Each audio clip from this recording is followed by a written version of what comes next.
কলকাতায় গেলে আমার একটা বাকেট লিস্ট থাকে পছন্দের খাবার দাবারের। সেখানে স্ট্রিট ফুড মানে ফুচকা, পাপড়ি চাট তো আছেই, তার সাথে থাকে নানান ধরনের মিষ্টি।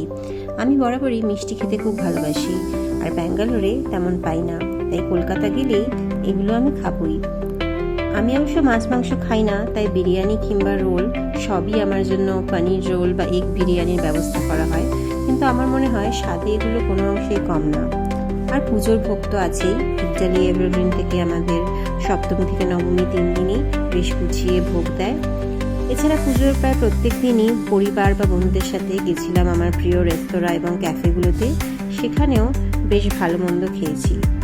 সব মিলিয়ে এই মেমোরিজগুলো আমার কাছে অনেক দিন থেকে যাবে, আর অপেক্ষা থাকবে পরের বারে আবার আরও নতুন নতুন ডিশ ট্রাই করার, কিংবা পুরনো ডিশগুলোকে ফিরে দেখার।